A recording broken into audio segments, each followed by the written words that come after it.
Good morning और नमस्कार दोस्तों। आज तारीख 29 जून 2020 और आज कुछ खबरें हैं रोज़गार से रिलेटेड। तो मैं आपको उसके बारे में कुछ बता दूं। ये अखबारबाजी नहीं तो कुछ भी नहीं है। सरकारी विभागों में रोज़गार की तलाश यानी कि नौकरियों की बहार है और अखबार के मुताबिक अभ्यर्थियों को खोजा जा रहा है नौकरियों के लिए, वो मिल नहीं रहे हैं। पर ऐसी बात नहीं है। हकीकत में नौकरियों की बहुत किल्लत है, बेरोजगारी चरम पे है। अखबार के अनुसार सरकारी विभागों में भी रोजगार की तलाश। सामान्य प्रशासन ने विभागों से मांगा खाली पदों का ब्यौरा। प्रखंड से लेकर सचिवालय तक 2 लाख से अधिक पद है खाली। क्या दोस्तों आपको लगता है प्रखंड से लेकर सचिवालय तक 2 लाख से अधिक पद है खाली? कमेंट में ज़रूर बताइएगा। खबर के अनुसार ये आज पेपर में निकला है। वैसे आजकल हर दिन अखबार में नौकरियों की बहार है।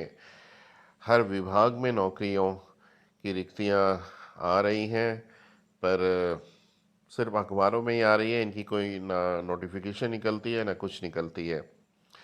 पटना नए उद्योग की स्थापना और बेरोजगार युवकों एवं दूसरे राज्य से आए श्रमिकों को रोजगार उपलब्ध कराना बिहार के लिए अहम मुद्दा बनते जा रहा है। बेरोजगार युवकों को अस्थायी रोजगार यानी कि सरकार नौकरी उपलब्ध कराने की कार्रवाई चल रही है। वर्तमान में एक आकलन के अनुसार 2 लाख से अधिक पद खाली हैं। मुझे तो नज़र नहीं आ रहे हैं, पता नहीं अब किस विभाग में 2 लाख से अधिक पद खाली हैं। वहीं दूसरे राज्यों से आए मजदूरों को भी रोजगार का अवसर उपलब्ध कराने के लिए नए उद्योग एवं कल कारखाना लगाने के लिए सरकार ने संशोधित बिहार औद्योगिक निवेश प्रोत्साहन नीति की मंजूरी दी है। इस नीति का कार्यान्वयन होने से बड़ी संख्या में लोगों को रोजगार मिलेगा। जो प्रवासी मजदूर अन्य राज्यों से लॉकडाउन के दौरान में बिहार में आए थे, वो अब जाना भी शुरू कर दिए हैं। बसों के बसों भर के वो अब जा रहे हैं, क्योंकि यहाँ पे रोज़गार नाम की कोई चीज़ नहीं है। रोज़गार में बस गांव में मनरेगा जॉब कार्ड, मनरेगा का काम ही मिल रहा है। बाकी कोई भी काम नहीं है। उद्योग धंधे वैसे बिहार में है नहीं, और जो थे वो बंद पड़े हुए हैं। सामान्य प्रशासन विभाग ने सभी विभागों के मुफस्सिल कार्यालय से लेकर सचिवालय तक विभागीय कार्यालय में खाली पदों का ब्यौरा विभागीय प्रमुखों से मांगा है। ये सब चुनावी कवायद है। अभी रिक्तियां मांग रहे हैं और पता नहीं इसकी वैकेंसीज कब आएंगी। विभाग से हाल ही में जारी पत्र में कहा गया है कि सरकारी कार्यालयों में अस्थायी पदों पर कार्यरत कर्मियों एवं खाली पदों का ब्यौरा यथाशीघ्र उपलब्ध कराएं। दरअसल विभागों में प्रत्येक वर्ष 31 मार्च तक खाली पदों की सूचना सामान्य प्रशासन को मिलने का शेड्यूल तय है।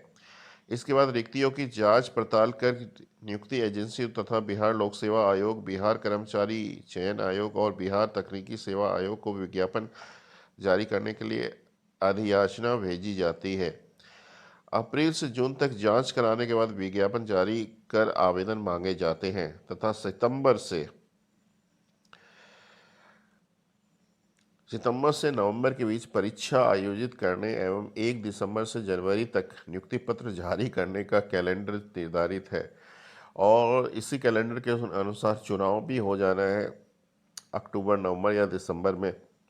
अधिकारियों की लापरवाही के चलते कभी तक शेड्यूल के अनुसार प्रक्रिया शुरू नहीं हो पाती है। ये तो सरकार को पता ही है, नीतीश कुमार को पता ही है कि आपके अधिकारी कितने लापरवाही है, पर आपने अभी तक क्या कार्रवाई की है? कुछ भी नहीं। सामान्य प्रशासन के अनुसार सबसे ज़्यादा अधिकारियों एवं कर्मियों की कमी मुफस्सिल कार्यालय तथा प्रखंड अंचल कार्यालयों में है। प्यारा सभी पद खाली हैं। संविदा आधारित नियोजित कर्मियों के भरोसे काम चल रहा है। ये बात तो 100% सही है। एक प्रखंड में कम से कम 10 कर्मी आवश्यक है, परंतु वहाँ कार्यरत हैं 1 से 2। ऐसे में कामकाज प्रभावित होना संभावित है। विकास कार्यों के कार्यान्वयन पर भी असर होता है। यही स्थिति जिला स्तरीय प्रमंडलीय स्तरीय कार्यालयों की भी है।